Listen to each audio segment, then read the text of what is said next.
Swayam Prabha. Digital India. Educated India.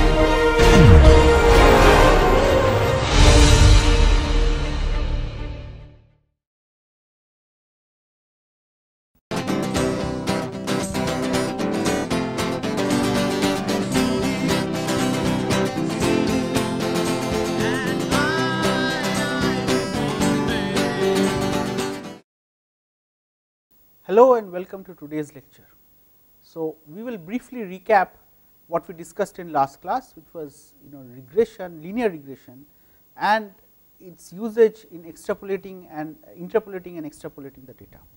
So, as we saw that interpolation refers to finding an estimate within the range within which you have fitted the data. So, if these are your data points and this is the line that you have found out by linear regression, right. So, if this case for a given value of you might want to know what is the value of y given x, okay. In that case you plug in the value of x and use this expression to get the value of y. But you can also do the reverse thing where we discussed in last class, where you can use linear regression to find out the protein concentration of your sample, in which case you create a standard curve, okay. You create a standard curve, you fit a line. And so, in that case, so in case of protein concentration estimates, okay, so your x axis is concentration, y axis is OD value which you take with the spectrophotometer. So, and then for a given sample you find out what is its OD value and then invert this particular equation in the form x is equal to y minus a by b to determine what is your protein concentration. Okay. So, this shows how you can make use of interpolation both to find out the value of y or to find out the value of x, as the case may be, depending on whether you know the x or the y value for one particular measurement. Okay. So, extrapolation refers, so if you have this particular data and so this is your range and I want to estimate a value which is beyond this range, either here or here, okay, either here or here. So, this is what extrapolation is about. So, if your curve is well fit, then extrapolation will not give you too much of erroneous results. However, if there is lot of scatter in your data, let us just say I make this scatter this bad, okay. In that case, so as you go further, if your scatter was here, so your extent of error will keep on increasing as per this equation, okay. So, in interpolation, whatever is a maximum error, that sets the bound of how much error you will accumulate when you interpolate. But in your extrapolation step, your error can be much higher or much lower depending on the case under consideration. Okay. So, these are of course for linear curves. Let us take few cases of nonlinear curves. Okay. More often than not, you will have curves. So, let us take an example where this is x, this is y, and your data points look something like this. Okay. Of course, it does not make any sense to fit it with a line, because you know right away if you were to do a line fit, you will get something like this, which does not make any sense. But these points give you the feeling that there is something which decays and then plateaus off. Okay. So, this can be used. So, this is where it is important to know how different functions behave. So, let us take very simple cases. Well, let us assume that the underlying phenomena is such that you are expecting an exponential decay. Okay. So, we had briefly decided in the class, we have briefly decided in our initial lectures about plotting, that how does a curve y is equal to e to the power mx look like. Okay. So, if let us say m is positive, okay, or we can write y is a e to the power mx. If m is positive and let us say y is positive also, let us assume y is equal to positive also, y is also positive. So, your curve at x equal to 0 e to the power mx will always return you a value of 1. So, you know that the curve starts from a, okay, a times 1. So, at x equal to 0, it starts from a and then it increases exponentially. Okay. So, your curve should look something like this. Okay. Now, for the same curve, if a is negative, let us say, if let us say a is equal to negative, so then the curve will actually look like this. Okay. So, you see the value of a will dictate what is the nature of the curve. So, in this case when A is negative, this is your magnitude of A or mod A, okay. This is just A mod A is same as A. Okay. So, in this case your curve will go to as x tends to infinity, y tends to minus infinity because of A is negative. Okay. So, of course, we have these curves where when m is positive, but let us say the more interesting thing for many biological phenomena is when m is negative. Okay. In that case,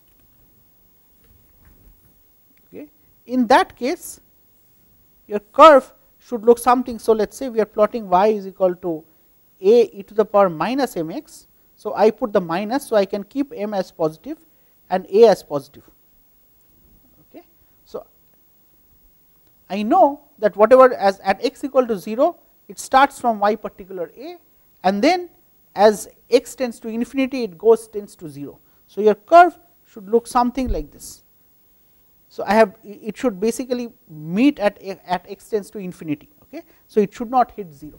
Okay. So, it is obvious that for this particular kind of curve. So, for example, if your data was like this, okay. So, if you knew if this is the nature of your data, then you can fit an exponential and with 2 parameters. So, in this case you need to fit the data to obtain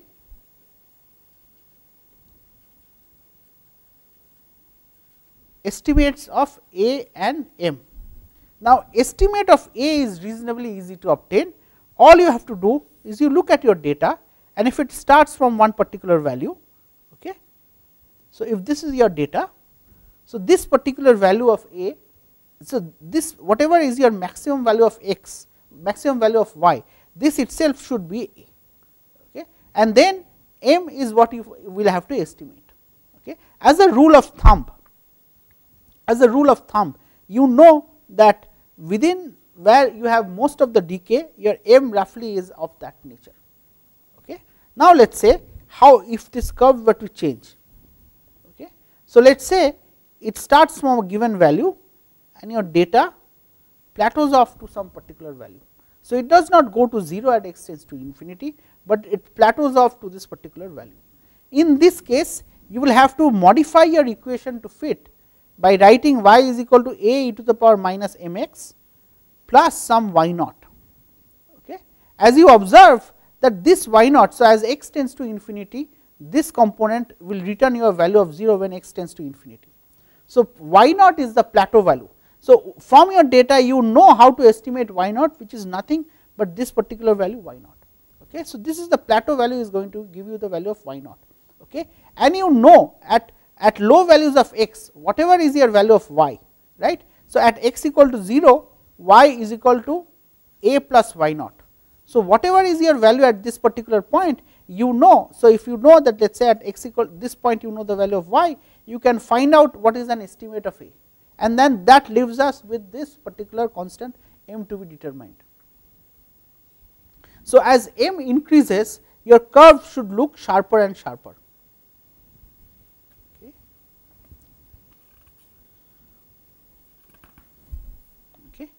Now, let us say, so we had if there was a vertical shift in y axis, you modified the equation from y is equal to a e to the power minus mx to y is equal to y naught plus a e to the power minus mx. Let us say your data is something like this. Okay. So, what you see is the data, this first starting point does not start from x equal to 0, but it is offset. So, in this case, let us say let this offset be x naught and this offset be y naught. Okay. So, this kind of a data you will have to fit using a function y is equal to y naught plus a e to the power minus x naught into m. Okay. So, y x minus x naught, you see that at x equal to x naught, which is your starting value, this will return you a value of 1, right. X minus x naught is 0. So, e to the power minus this is going to return a value of 1. So, at x equal to x naught, y is going to be y naught plus a. Okay. So, this is your estimate of a and this is your estimate of y naught. Okay. So, accordingly, you see that depending on how your function shifts either in x or in y axis, you need to appropriately modify the functional form of the equation with which you are fitting the data. Let us take another example where the data has this long tail. As opposed to showing a very quick saturation, it saturates in a much slower manner. In that case, suggesting that this curve has multiple exponentials.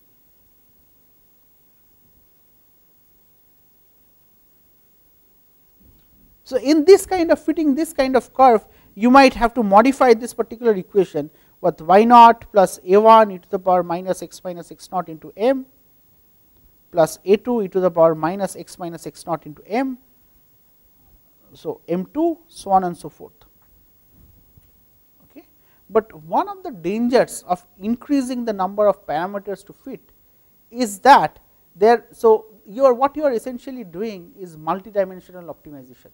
You have multiple variables. So, for example, in this particular case you have y naught, a1, m1, a2, m2. So, you have 5 variables to fit. Okay. Y naught might be easy to understand, but all these other variables are need not be as straightforward. So, increasing the number of variables, you have to optimize for 4 particular parameters, which is difficult in higher dimension space. So, it is best that you use the minimum number of fitting parameters to get a good fit of your population. So, what is often done if you have lot of points. Okay. So, let us say if this is my xy axis and I had these 5 points. Okay. Now, looking at the way I have plotted, I might want to connect my points something like this, tending to give me a feeling that these points are actually part of some sinusoidal curve. Okay. In that case, I can use a sinusoidal curve, or in the most generic case, if I want to get a unique curve which passes through 5 points, I can use with a 4-dimensional polynomial equation. Right. So, in the polynomial equation, y is of the form summation a I x to the power I. Okay. I is equal to 0 to n. Okay. So, for let us say if I have 5 points to fit, that means I have at x1 the value is y1, at x2 the value of y2, so on and so forth, up to x5 the value is y5. Okay. If I want to fit this particular data, right, I have 5 equations. So, for a 4-dimensional polynomial, okay, so if y is equal to f of up to n equal to 4, then I can write y is in the form a0 plus a1 x plus a2 x square plus a3 x cubed, okay, plus a4 x fourth. So, I see that there are 5 fitting parameters a0, a1, a2, a3 and a4. Okay. And I have 5 equations. So, plugging the values of x1, I will get y1 is equal to a0 plus a1 x1 plus a2 x1 square plus a3 x1 cubed plus a4 x1 fourth. Okay. So, you will have 5 equations in 5 unknowns which can be uniquely solved. So, so that would mean that for every number of variables you can fit a higher dimensional, you can fit a polynomial such that you get a good fit, but it is still not advisable for the simple reason that if you fit a higher dimensional polynomial, so many times you will get between these two also you might see the fitting which looks like this. Okay. You have these a higher dimension polynomials might give you these troughs, and these are just an artifact of the fitting itself and the equation. So, this is not advisable. So, higher dimensional polynomials is not advisable in most cases. You can use up to cubic because you know that the function gives a very well defined form, but for different combinations of these parameters, many times the polynomial is such that you will get very complicated shapes which does not have any bearing on the physical phenomena that is underlying this particular process. So, I will give you another example, a biological example, where the nature of the fitting can change depending on what you are measuring or what you are quantifying. So, imagine I track a cell, okay, this is a biological cell, and as a function of time, it goes from this round, this shape, and I can calculate its surface area. Let us say its surface area at this time point is A naught, okay. And then it is rounding up because of some reason, and it ends up with a very rounded shape. And then once it is rounded, beyond that time point it remains rounded, okay. So if I call this A f or A final, I can also write A 0 or A initial, okay. So after T final, okay, after T final, this is constant, okay. So if I were to plot this particular area as a function of time, so area as a function of time will look something like this. Area as a function of time will look something like this, okay. So this is my time axis, this is my area axis, okay. Now let us say I want to fit this with some equation. Now because now this, when you do this statistical measure, let us say for cell 1, it went from A1 initial to A1 final. For cell 2, it went from A2 initial to A2 final, okay. So this tells you, so there is no point in plotting all for different cells. So for one particular cell it might be like this, for another particular cell it might be like this, for another particular cell it might be like this, okay. So I need to account for the fact that initial cell area for different cells is different, okay. So that means that it does not make sense to plot the area itself, but rather the normalized area, okay. So if I plot the normalized area, so let me define A bar equal to A of time t by A of initial, okay.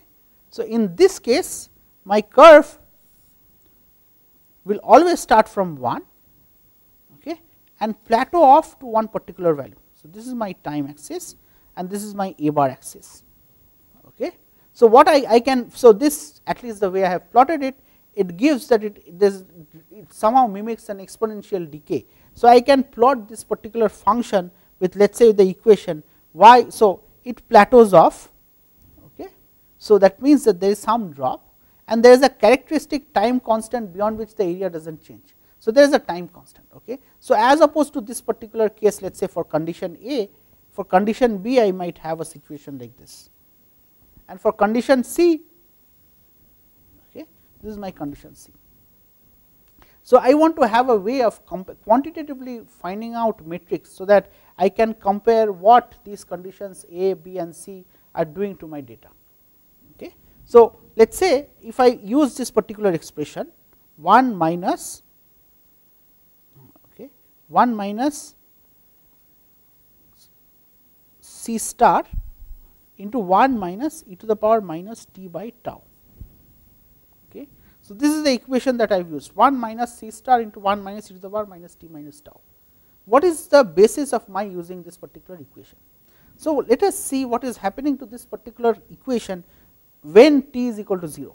So when t is equal to 0, this equation returns me a value of 0, okay. So C star multiplied by 0, then y should give me a value of 1. So at t equal to 0, y is equal to 1 minus C star into 1 minus e to the power minus 0 by tau. So is equal to 1 minus C star into 1 minus 1 is equal to 1 minus C star into 0 equal to 1, okay. This equation is giving me a value of 1, okay. And as, so let me also support when t tends to infinity, okay. When t tends to infinity, exponential anything times t to the power infinity would give me a value of 0, okay. So as t tends to infinity, y will give me a value 1 minus C star into 1 minus 0, which is nothing but 1 minus C star, okay. So what it tells me, so 1 minus C star is this, which would mean that in the original case this is what is C star, okay. So this is what is measured by C star, and this is 1 minus C star is the final plateau, okay. So what I can compare across different situations A, B, C is I can find out the value of C star, and let us just say I can have a situation. So, this is C star, for condition A it is like this, for condition B it is like this, for condition C it is like this. Okay. So, this is A, condition B, condition C. I can also do, so in the previous case, so if I can also find out the characteristic time constant. Okay. So, I have this particular equation, right, y is equal to 1 minus C star into 1 minus e to the power minus t by tau. Okay. So, let us say this is for a particular value of tau. Okay.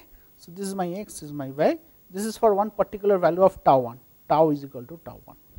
So, for if tau equal to tau 2 is greater than tau 1, then I know that this process should get delayed.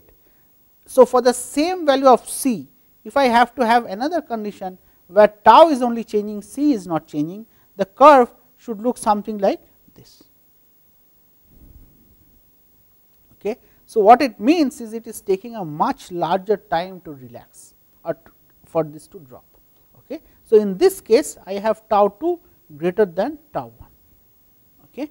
Similarly, if I have something which is super fast, then the curve should look like this. Okay. So, this is tau 3 greater much less than tau 1. Okay. So, this is how you can come, you can find out these two. So, in this particular case there are two well defined time constants, C star and tau, and this is how it plots. Okay. Now, this particular equation has a caveat. Okay. So, what you see is this change begins right away. Now, imagine you have a situation from initial area. Okay. So, imagine you have a situation where from initial area, if I were to just plot the A as a function of t, okay, I have actually my curve looks something like this.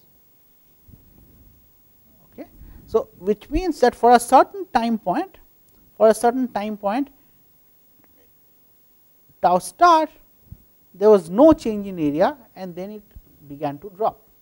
Okay. So, this equation cannot take care of this time tau star into this calculation. This tau only captures for the time constant when there is a change in area. Okay. So, how can we incorporate this into the equation? So, in this case, maybe instead of tracking the area itself A, we can track the change in area. Okay. So, I can define this normalized parameter A bar, which is AI minus A of t by AI minus AF. Okay. So, in this particular case,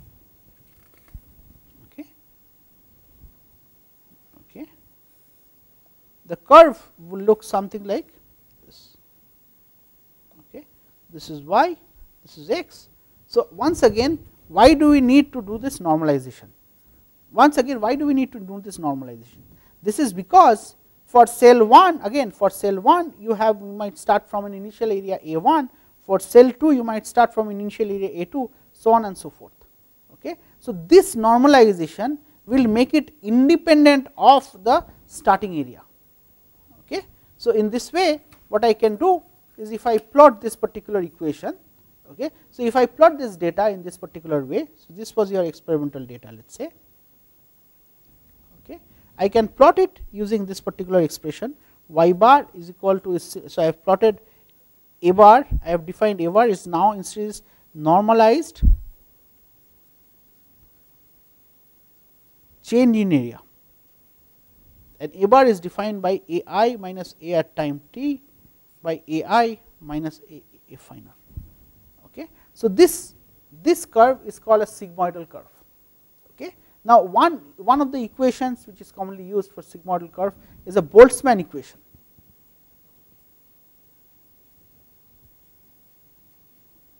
Okay. So, here the Boltzmann equation uses the equation y is equal to y1 minus 1 plus e to the power t minus tau 1 by tau 2. Okay. So, here also, so as opposed to a term C star, so in the earlier fit, you had two constants C star and tau, of which C star does not have any units, tau should have units of time.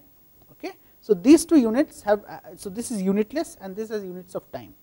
But now when I plot the normalized change in area, I have a curve where I can come up with two time constants tau 1 and tau 2 respectively. Okay. Let me think from this equation where exactly what does tau 1 and tau 2 mean. So, let us see what is the value when t is equal to tau 1. When at t equal to tau 1, what is the value of, so at t is equal to tau 1, what is the value of y. So, y becomes 1 minus 1 by 1 plus e to the power tau 1 minus tau 1 by tau 2, okay, equal to 1 minus 1 by 1 plus e to the power 0. Okay. So, which is e to the power 0 is 1. Okay. So, it is becomes 1 minus half equal to half. Okay. So, tau 1 is essential because this value is 1, tau 1 is that value where this normalized change in area is equal to half. Okay. So, you have tau 1 as a very distinct time constant which says when this relaxation is half done. Okay. What happens at t equal to tau 2? Okay. So, we have once again the equation is y is equal to 1 minus 1 by 1 plus e to the power t minus tau 1 by tau 2. Okay. What is the importance of this parameter tau 2? Let us see what happens when t is equal to tau 1 plus tau 2. Okay. When t is equal to tau 1 plus tau 2, what you see is the value of y becomes 1 minus 1 by 1 plus e to the power tau 2 by tau 2 is equal to 1 minus 1 by 1 plus e. Okay. So, e is roughly 2.7. So, this is roughly 1 minus 1 by 3.7. If I approximately equal to 1 minus 1/4 is equal to 75%. Okay. So, at t equal to tau 1 plus tau 2, you roughly reach slightly more than 75%. So, once again in this curve, okay, so tau 2 is somewhere here, okay, this is my 0.75 mark and this is my tau 1 plus tau 2. That means, this difference is my tau 2. Okay. So, I have two time constants, tau 1 is the time it takes for half of the relaxation process to be done, and tau 2 is another time at which tau 1 plus tau 2 you have nearly 75% of the relaxation which is done. Okay. Now, is this fit very good? Okay. If you look at the equation very closely, t minus tau 1 by tau 2. Okay. So, what happens at t equal to 0? At t equal to 0, my y value is 1 minus 1 by 1 plus e to the power minus tau 1 by tau 2. Okay. So, y is 1 minus, so is 1 minus, okay, e to the power tau 1 by tau 2 by e to the power tau 1 by tau 2 plus 1. Okay. Okay. So, 1 minus e to the power tau 1 by tau 2 by e to the power tau 1 by tau 2 plus 1. Okay. So, let us say when e to the power tau 1 by tau 2, so when tau 1 is much greater than tau 2, okay, then e to the power tau 1 by tau 2 will be much greater than 1. In that case, my y is simply 1 minus, so I can write approximately 1 minus 1 is close to 0. Okay. But if this is not true, okay, if this is not true, then you accumulate an error, because as from the experimental observations you know that at t equal to 0 you must have a normalized change in area is equal to 0. Okay. So, depending on the values of tau 1 and tau 2, so when your experimental data is like this, let us say, okay, you might in your fit, so let us say this was the experimental data, in your fit you might actually get an equation like this. Okay. So, it which will, so this is an error, because it predicts that at t equal to 0 also you start from some normalized change in area. So, this is one of the caveats of this particular fit. Okay. So, to complete what we have discussed so far, we discussed the different aspects of things to consider when you do fitting of nonlinear curves. How would you change the type of equation you use to fit your data depending on the experimental data. Okay. So, with that I thank you for your attention, and I will meet again in next lecture.